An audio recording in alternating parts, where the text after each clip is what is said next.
Yeah. Here. What up, what up, what up, what up, what up, what up, what up? Ace, what I need to hear about my Knicks.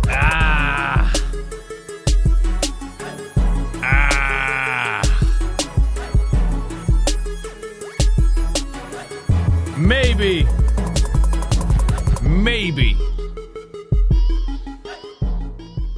Oh, let me make sure I record this.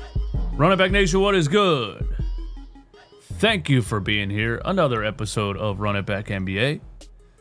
I'm your host, DJ Eastwood, host of Run It Back Philly. I made this channel to talk about the rest of the NBA because the Sixers piss me off. Thank you for coming through. Thank you for hanging out. Thank you for being in the chat. We got a couple things to talk about, man. It was a weekend of NBA games. The Oklahoma City Thunder are up 3-0 on the Phoenix Suns. That's probably the worst series of the first round so far. Well, the Sixers and Celtics is a terrible series also. What else happened over a weekend, man? Let's see. The Spurs and Blazers. We got to talk about the Portland Trailblazers' insane fourth quarter collapse. The Cleveland Cavaliers choked away Game 4 against the Toronto Raptors. That series is tied 2-2. The Houston Rockets down 3-0. Blow out the LA Lakers. We got to talk about everything that happened in that one also. What happened on Saturday, man? Nuggets lose to the Timberwolves. We had some bad injuries in that one, and that's just unfortunate because if the Nuggets end up winning that series because of these injuries, that's going to just not be fun because the Denver Nuggets do not deserve to win that series. The Minnesota Timberwolves deserve to win that series, and they are up 3-1. Like I said, Thunder beat the Suns to go up 3-0. The Phoenix Suns quit in the second half. Devin Booker is just too soft for this matchup. The Suns are cooked. Yes, the New York Knicks beat the Atlanta Hawks 114-98 to tie the series 2-2, and that's another one that's probably over. You know, the team with more talent wins in a 7-game series. I feel the same about the Hawks as I feel about the Portland Trailblazers. I think, you know, it was fun. It was fun while it lasted, but the better team wins a 7-game series. That's why these series are 7 games. The law of averages is what it is. It will always balance itself out. Some crazy things can happen in 1 game, 2 games. 7-game series, team with the more talent, with more talent, is going to win. And this Orlando Pistons series is an interesting one, man. The Magic are bipolar. I don't know what I'm getting from game to game. The Pistons are also bipolar, and the Orlando Magic are up 2-1 also. But the main segments on this show are going to be the Rockets and Lakers game last night and the Spurs Blazers game from last night, and a little bit about the Cavs and Raptors, and then whatever else y'all want to talk about. Shout out to everybody in the chat. Santiago was good. Justin85071 was good. Cognito, brooms out for my Thunder or what? Absolutely. The Suns aren't even getting 1 game. They quit. They can't handle the physicality, man. I watched them quit again yesterday or on Saturday. The Suns are done. Respect for being here today, even after having to evaluate the Sixers and Celtics massacre on your other channel. Well, that's why I'm here. That's why I'm here, because I hate the Sixers, and you know, I want to talk about some fun things. So that's why I'm here. Great pod, man. Loving it. Thank you for the kind words.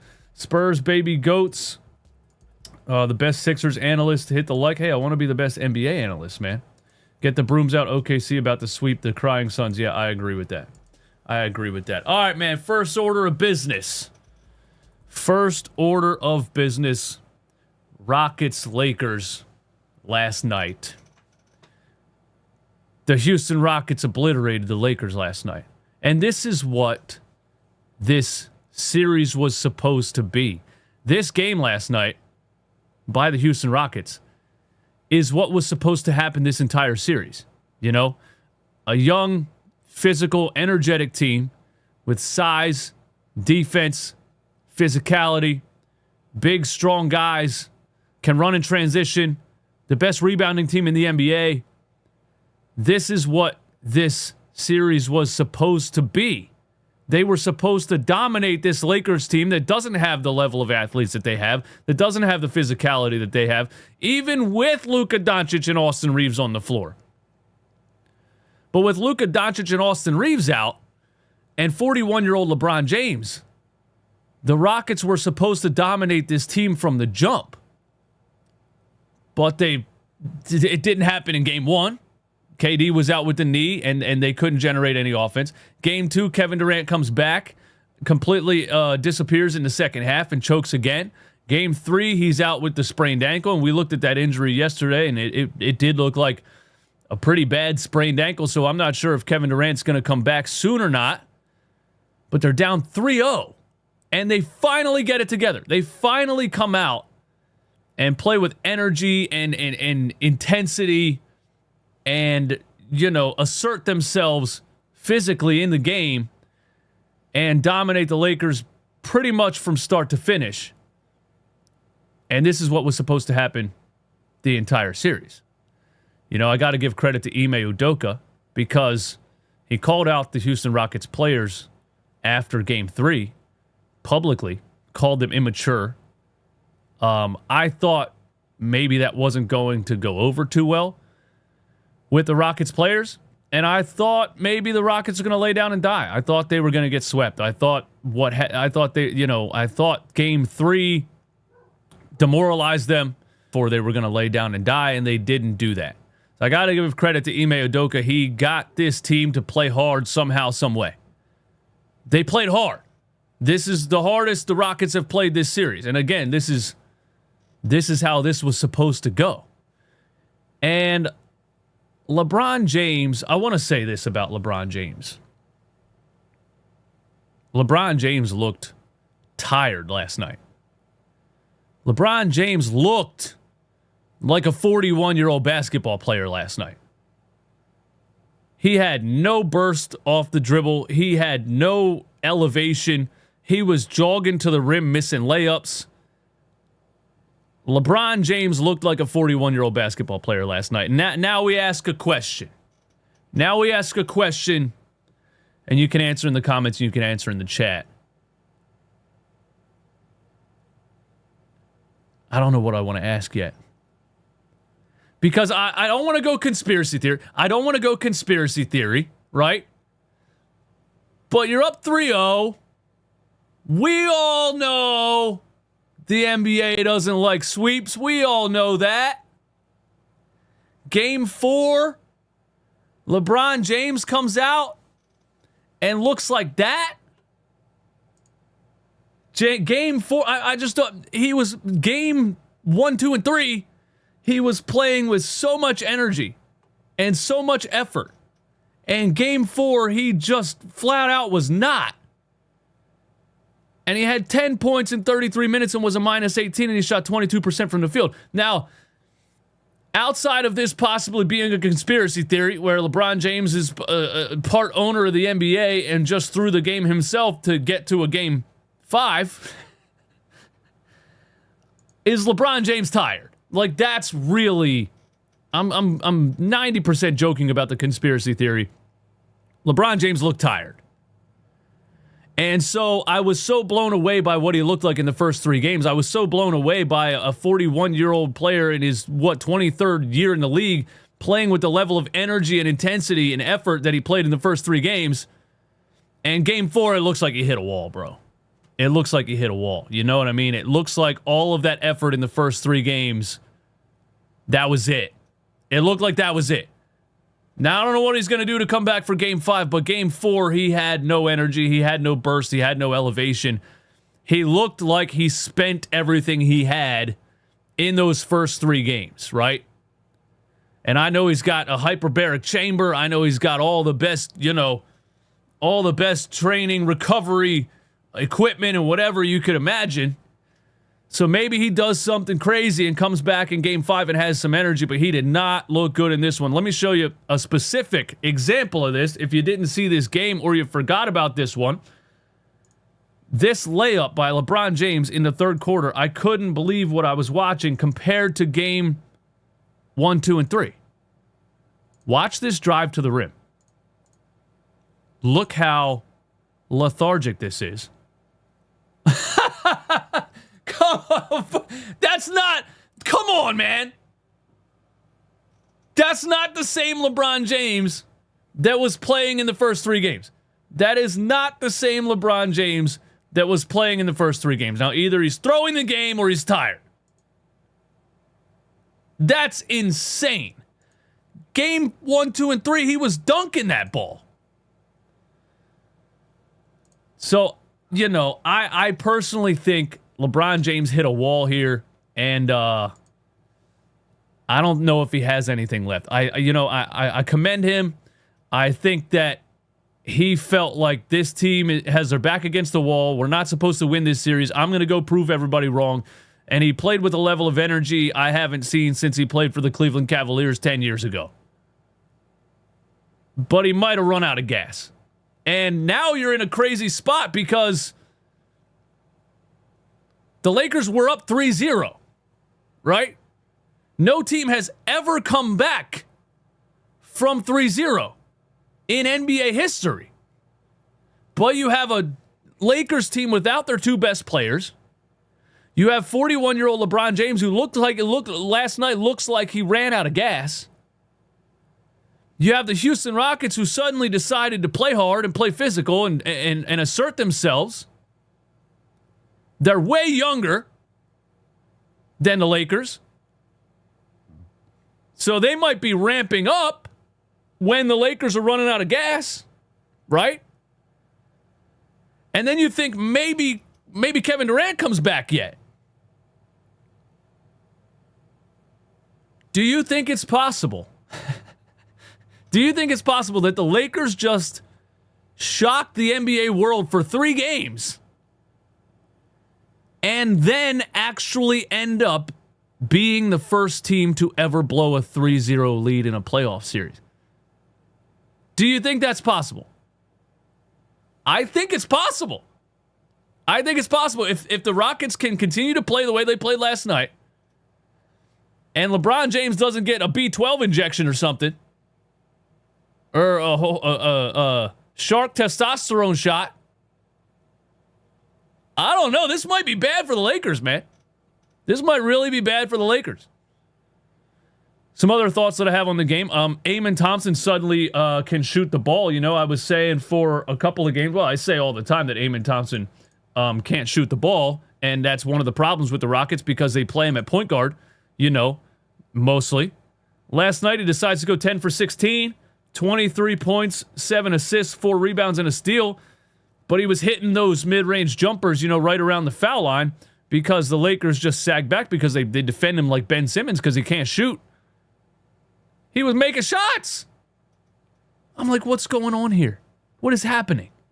Tari Eason was 7 for 10 from the field. Tari Eason. This guy couldn't buy a bucket for the first 3 games. Reed Shepherd. 17 points, was 6 for 10 from the field, was 4 for 7 from 3. He was a plus 22, and he wasn't getting totally smoked on the defensive end. I think the Rockets did a better job of avoiding the one-on-one situations with Reed Shepherd, and I don't think the Lakers targeted him enough when he was on the floor, But shout out to Reed Shepherd, too, because I was smoking him for the first 3 games, talking about he's not an NBA player and he should never be on the floor again. So shout out to the Rockets for this game, and this could be bad for the Lakers, man. A couple other things I want to talk about with this game. The DeAndre Ayton ejection. I want to watch it and give you my opinion on it, because now people that didn't watch the game, I thought this too before I watched the condensed version on NBA League Pass this morning. I was like, wait a minute, Ayton got ejected. So that's one of the ways that the NBA avoided a sweep, right? But then I watched the game and it was a blowout with Ayton on the floor. He was getting smoked. The Lakers were down by 15 or 20 before he even got ejected. So it didn't really have anything to do with the outcome of the game. But what do you guys think about this? What do you guys think about this ejection right here? Because I think this is a terrible ejection. I think this is a terrible ejection. Now I understand he elbowed him in the head. All right.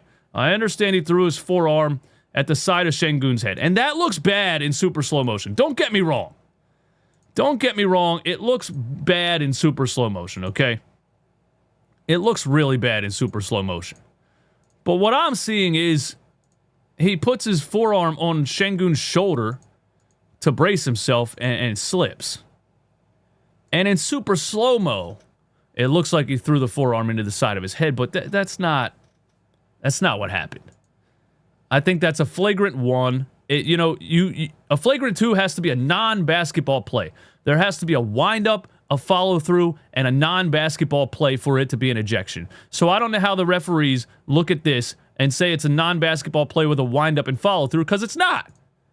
He's putting his forearm on his shoulder to defend him, and it slips off his shoulder and hits him in the side of the head. It looks bad. That's not a flagrant 2 ejection by the rules. So I don't understand how they look at that and call that a flagrant 2 ejection. It is bad, though. He did get elbowed in the side of the head. But Şengün had comments on it. Let's hear Şengün's comments on the ejection. Here's what Şengün said about it. Let's see. Wanna make the officials crazy, but yeah, I mean, I didn't expect him to eject it, to be honest. I think it was a little bit soft. They were telling me you go on the floor every time, but you didn't go this time. I said, I'm not going to the floor today, so I'm not going to the floor today. I'll die over here, but not give up on anything. So it is what it is. They called it. I'm glad they called it. So, we go for it. So Şengün didn't even really think that DeAndre Ayton should have been ejected for that. Then we had a double ejection in the fourth quarter as well. And this one was odd. If you guys didn't see this one was odd. A double ejection in the fourth quarter. Watch this. And he does. And this is I forget how to say his name. Fierro, his last name is. I remember him in the draft. And I remember wanting the 76ers to draft him in the second round because he's a physical athlete who could give us rebounding, and Daryl Morey's an idiot, and he drafted Janai Broom. But here's a double ejection between Fierro and Justin Holiday. Little bit of talking, little bit of shoving. And Gucci Mane, look at him in the back. Look at Gucci Mane in the back, bro. He just says, hey, you're out of here. And you're out of here. You guys get the fuck out. You get the fuck out. You get the fuck out. Justin Holiday's like, what the fuck did I do? What did he say fuck me for? That don't make any sense. And I believe this is the same official that gave Devin Booker the technical foul for saving the ball in bounds in that Thunder-Suns game a couple of days ago. This is a crazy ejection. Now, it could just be the fact that it's 113-91. Things are getting chippy. The Lakers have their bench in there, and the officials are like, listen, the game's over. I'm done dealing with the bullshit. You guys aren't going to fight here in the fourth quarter. Let's get the game over with. Let's go home.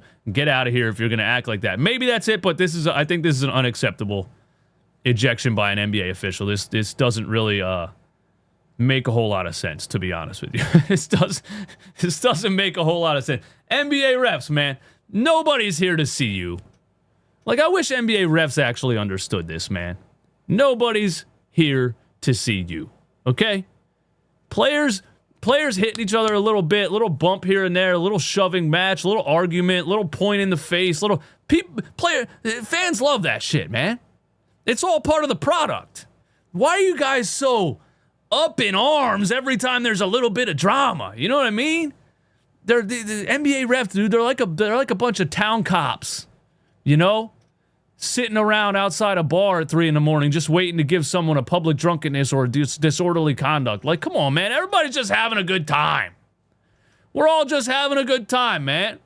Go back to the office. Get up out of here, man.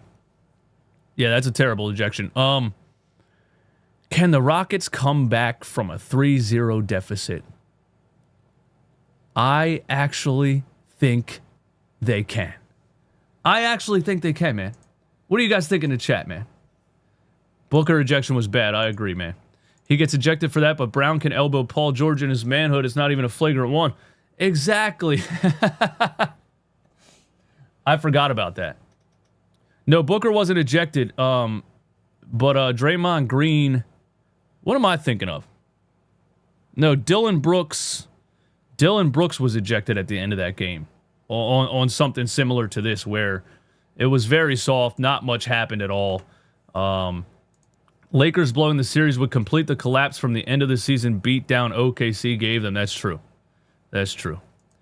Or Luka and AR might come back to save the series. I don't know about that because the hamstring, the Luka Doncic hamstring is what worries me in that situation, you know. Hamstrings are lingering, and they actually take a lot of time to come back from, because you can't get back on the court with a sore hamstring after you pulled your hamstring. Like, you just can't do it because you're going to pull it again. The hamstring has to be completely 100% healed for you to play basketball. You can't play basketball with a 75% hamstring because it's going to pull again, you know? So I don't know. I don't personally think Luka Doncic is going to come back in this series. Now, Kevin Durant with the sprained ankle, Kevin Durant could come back. I feel like Kevin Durant has a better chance of coming back than Luka Doncic does. NBA needs to import some refs from EuroLeague or something. Facts. Facts, man. The FIBA rules, the NBA would be so much better. The NBA would be so much better with FIBA rules, man. They would. I can see the sweaty shoulder making 8 and elbow slips to Şengün's head. Yeah, facts. Book wasn't ejected yet. Cavs might blow a 2-0 lead at this point. I think so, too. 40% they can win the series. Rockets, you got 40%? Booker is a crying baby. Thunder in 4. I agree with that. But Devin Booker is a crying baby. And, yeah, OKC's winning tonight. OKC's winning tonight, man. OKC is winning tonight. Let's move on to the Spurs Blazers last night. Portland Trailblazers, man. It was a fun run. It was a fun run, Portland. It really was. It was a fun run. And I had a couple videos kind of blow up a little bit on this channel, so there's some Portland Trailblazers fans on this channel. If there's any of you here in the chat, in the comments, I just want to tell you, it was a fun run, man. It really was. I had so much fun watching the Portland Trailblazers. I root for the underdog, you know? And don't get me wrong, I loved watching the San Antonio Spurs this season, and they're still the most likely team to face the Oklahoma City Thunder in the Western Conference Finals. But I had a lot of fun watching the Blazers. It was a lot of fun, but it's over. You know what I mean? It's over. It was fun in the play-in tournament, man. The Denny Avdia 43-point game in the play-in tournament, that was a lot of fun. You had a couple chances in this series to steal a couple of them. You stole one of them. You had a couple more chances to steal. You know, you stole game. You lost game 1. You stole game 2 where Wemby hit his head on the floor, right? Got the concussion. Didn't come back in the second half. Now, I didn't blame that on Wemby. I gave Portland all the credit in the world for that game 2 win because they were up by 10 or 15 in the first half with Wemby on the floor in that game. And I was just saying the Portland Trailblazers are shocking everybody. They're beating the healthy San Antonio Spurs, and then Wemby went out in the second half with that concussion. Then game 3 is where you had to stomp on them. Game 3 is where you had to stomp on the Spurs there without Wemby completely because of the concussion protocol. Game 3 is where you had to stomp them, where you had to put a stamp on it. You had to say, we're here. We're a legitimate team. We're not just the Portland Trailblazers. This isn't just a Cinderella story. We're here, and we mean business. In game 3 is the one you had to put the stamp on it, and you didn't do that, and you went down 2-1. Now, last night, you had another chance. You had another chance to tie it 2-2. You were doing what everybody said you couldn't do. Wemby comes back, and you were dominant. You were up by 17 points at halftime. 17 points. And you lost the game. You lost the game. You were up by 17 points, and you lost the game. And look at this. Look at this second half. The Portland Trailblazers were up by 17. Look at the third quarter. 33-16 and 40-19 in the fourth quarter. Oh my God, you blew it.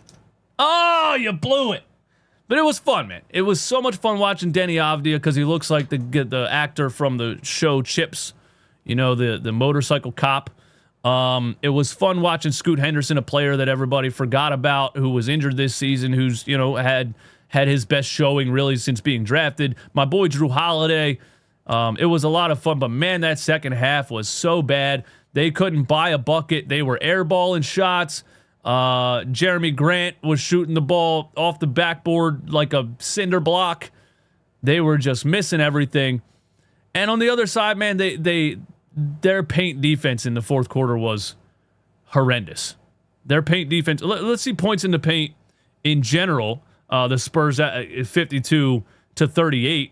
And I can't break this down by quarter on this app, but the points in the paint in the fourth quarter had to be at least half of that, because Wemby was just dominating the fourth quarter in the paint. He had only 3 made field goals in the fourth quarter, and they were all in the paint. And he had 6 free throws in the fourth quarter. 6 free throws in the fourth quarter from getting in the paint and drawing fouls. But I thought Robert Williams was horrendous in the paint in the fourth quarter. They weren't even boxing out Wemby. 7'5" Wemby was just running to the rim. And Drew Holiday in the first couple of games did a good job of getting a body into Wemby and boxing him out and things like that. Portland wasn't even boxing out in the fourth quarter. Wemby was just running to the rim, catching lobs forwards, catching lobs backwards. It didn't matter. But Portland collapsed, and I thought their paint defense in the fourth quarter was terrible. And Wemby did it again, man. What was it, game 1 where he came back in the fourth quarter and dropped 14? Game 4, with I'm not going to say the series on the line, but they were about to lose and the series was going to be tied. Wemby and De'Aaron Fox took it over in the fourth quarter. And this is what I've been waiting to see from the Spurs a lot, like the second half of the season and in these playoffs, is these two players, right? Remember, they traded for De'Aaron Fox. He's supposed to be the guy next to Wemby. It was supposed to be Wemby and De'Aaron Fox. Like, yeah, the Steph Castle draft pick was amazing, and the Dylan Harper draft pick was amazing, and Devin Vassell's been great, and a lot of these players have been great.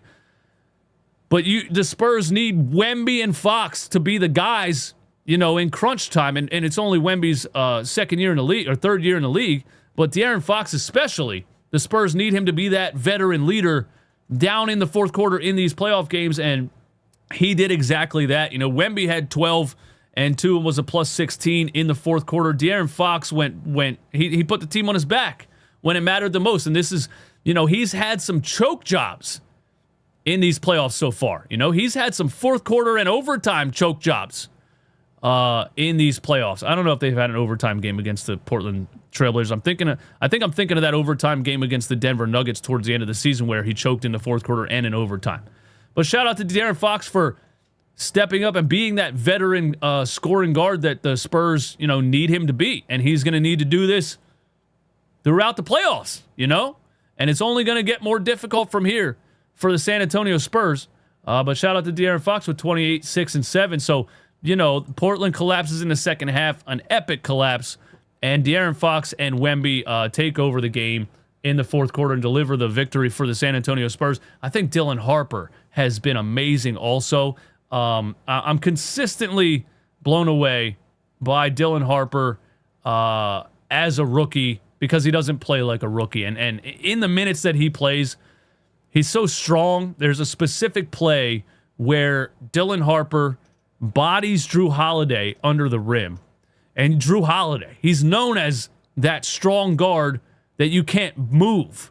Dylan Harper is a 21-year-old rookie.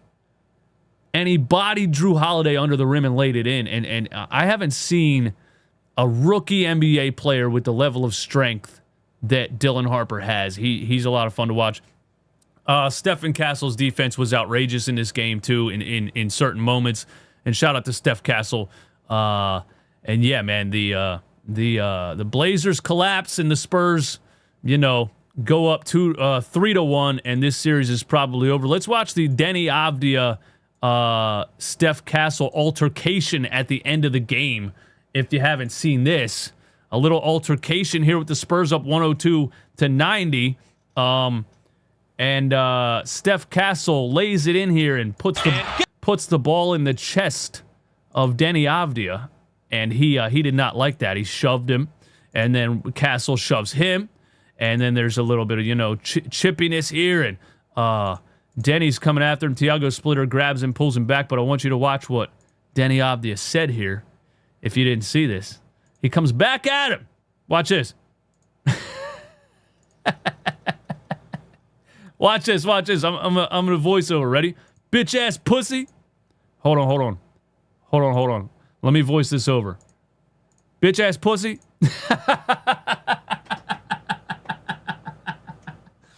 That was a lot of fun. Hey, we got a crazy stat here we got to talk about too, because just to drive home how crazy this collapse really was by the Portland Trailblazers. The Spurs become the first team in NBA playoff history to trail by 15 points at halftime and win by 15 points. You were up by 17 at halftime, and you blew the game. And you got blown out. The Spurs became the first NBA team in NBA playoff history to trail by 15 points at halftime and win the game by 15 plus points. In fact, they just went into the record books for getting the largest playoff victory after trailing by 19 points. So not only is this a big collapse by the Portland Trailblazers, it is literally the worst playoff collapse in NBA history. Portland, how could you do this to me? I was having so much fun watching you.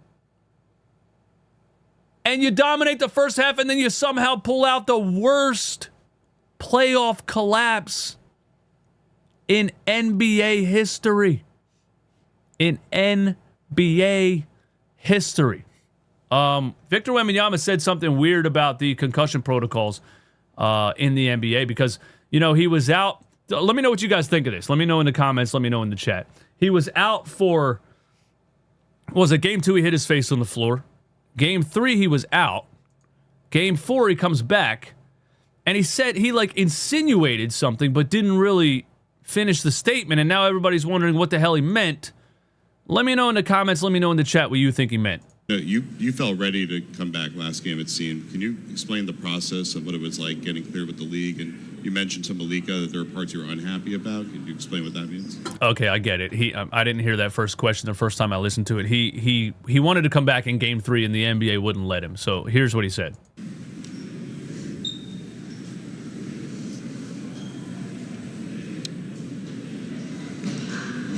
I won't get into the details. I don't want it to become a distraction. Ask me again after the end of the season. But I see, he could have just left it there, but he did get into it a little bit. Again, all the doctors, especially on the Spurs, but the doctors all around, they were great. Took great care of me. But the way the situation was handled was very disappointing. Not on the Spurs again. And then they cut his mic. The NBA cut his mic at the end.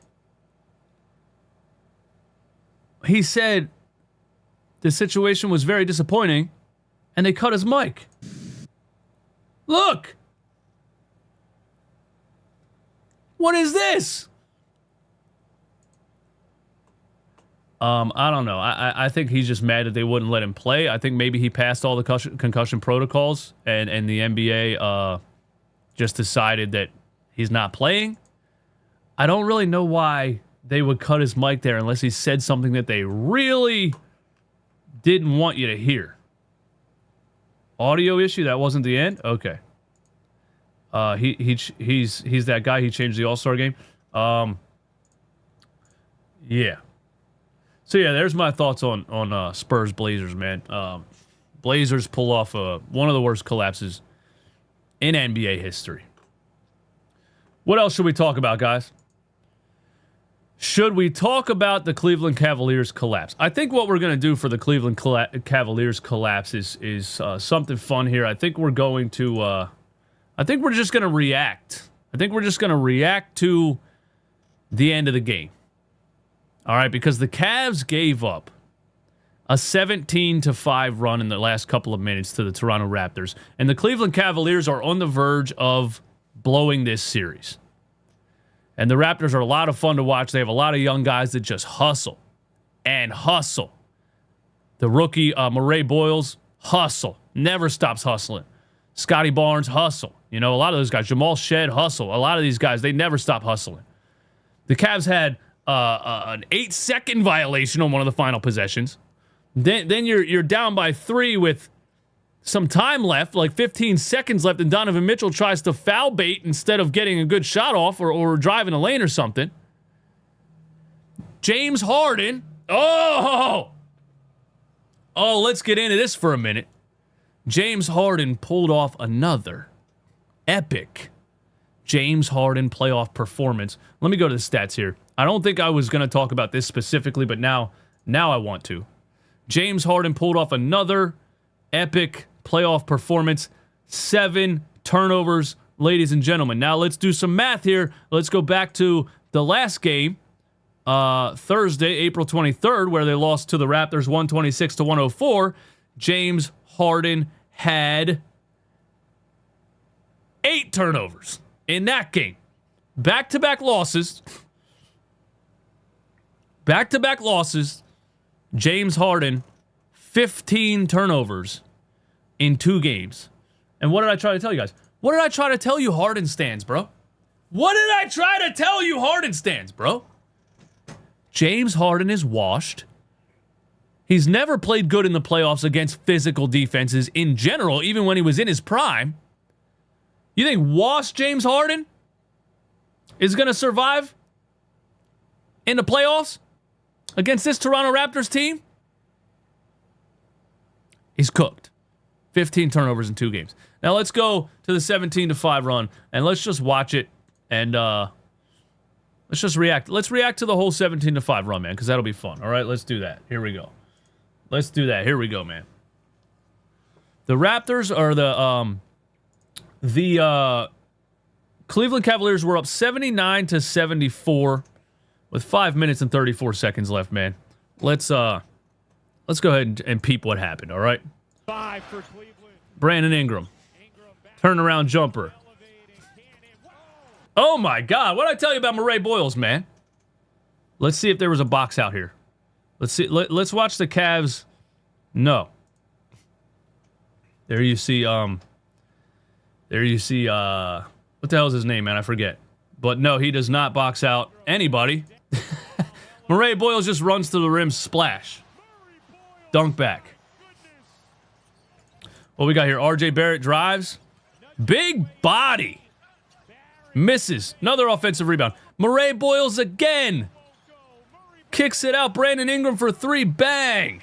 Bro, this is straight hustle work. Straight hustle work. The Cavs just got outworked the final minutes of this game. Just offensive rebounding. These are the teams you can't play with, man.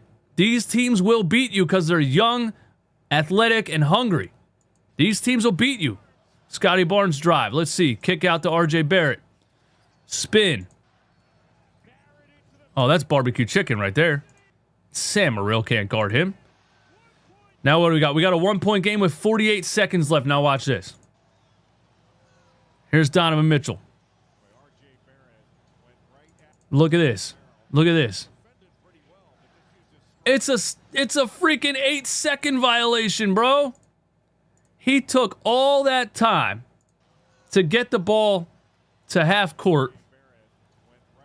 And Jamal Shed, first of all, full court defense by Scotty Barnes. Jamal Shed, look at him.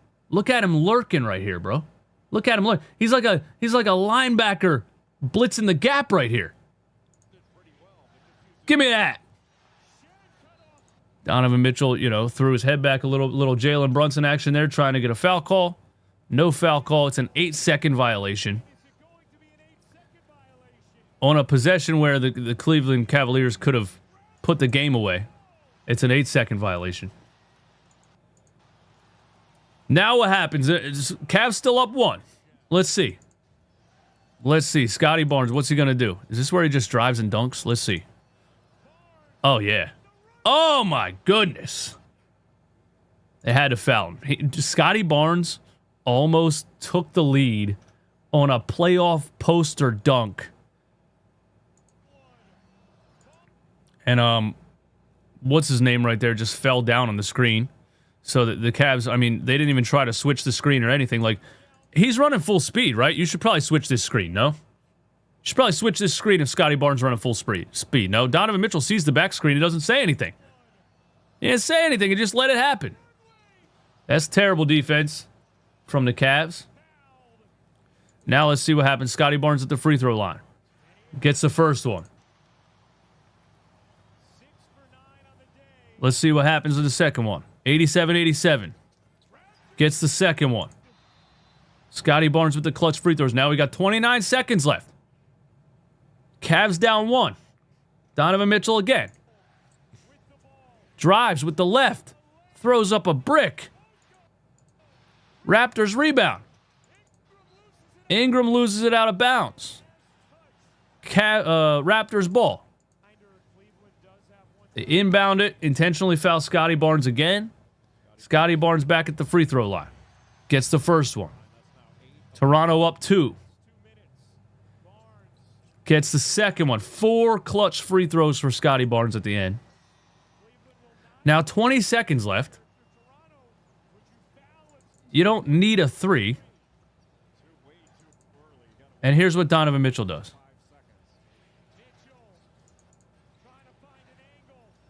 Come on, man. Come on, man. That is a horrible shot. Down by 3 with 20 seconds left. You should be running to the rim. You should be trying to get a quick 2 or, get a quick 2 and 1. Draw some contact in the paint. This is just bad. He tried to he did jump on the pump fake. Look, he did jump on the pump fake, but Boyles played great defense right there. And it's a great no call. You got to commend these NBA referees for not calling that. He jumps on the pump fake. You could argue there's body contact there. You could argue that. Cavs fans probably are arguing that. I like the no call right there. Game over. Toronto wins. They tie the series 2-2. And the Cavs are in big trouble. Cavs are in big trouble. They are in big trouble. Dang, that Wemby clip at the podium got me. I did not see that. Yeah, bro. Guys, NBA didn't cut Wemby's mic. His team did. His team did? You think that? How do you know that? How do you know that? Were you there? Did you get some inside information?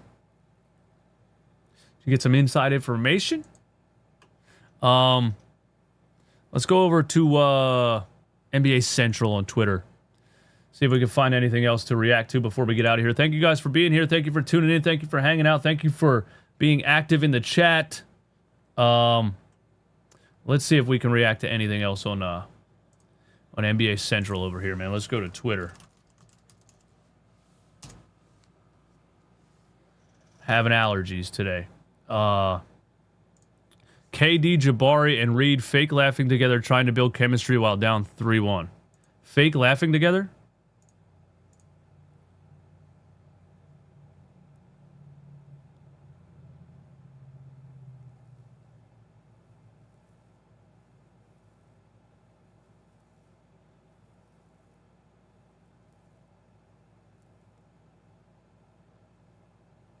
What are they laughing about, man?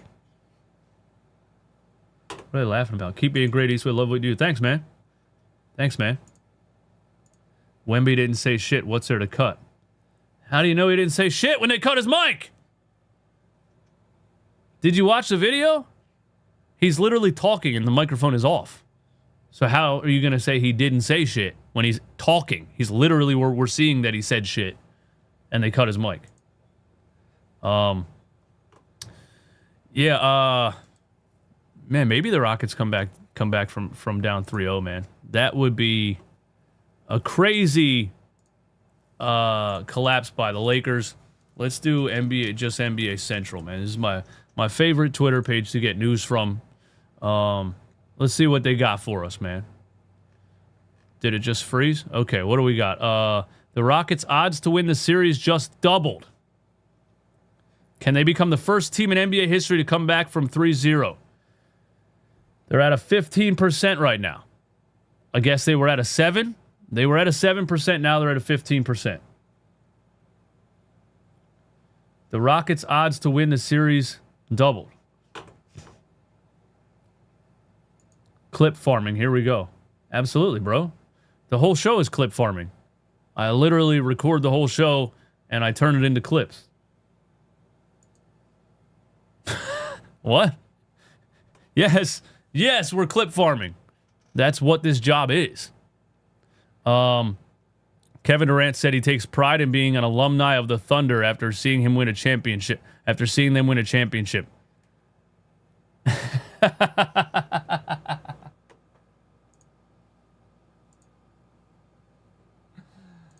Nah, the whole thing is clip farming, man. Every section is clip farming. But I get what you're saying, man. I get what you're saying. Kevin Durant takes pride in being an alumni of the Thunder. What do you guys think about that, Thunder fans? What do you think about that?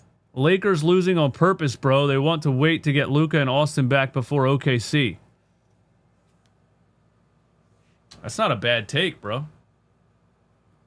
At first, I thought that was a crazy take. It's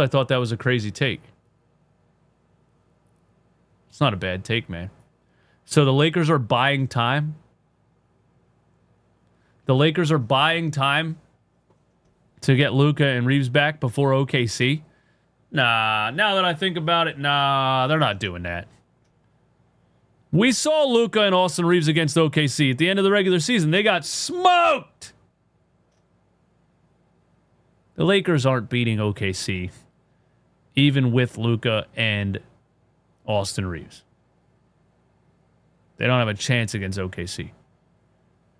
And I don't think there's any way that they want to take a chance of purposely losing a game against the Rockets,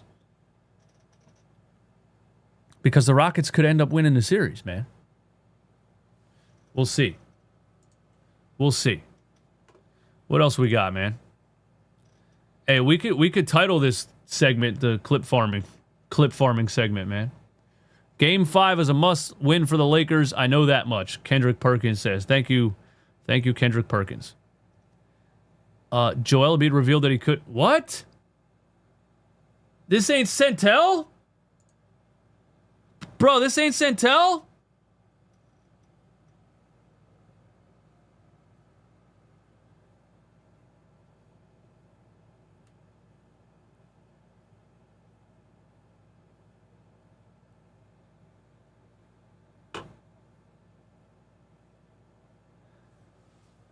I think our clip farming segment is over.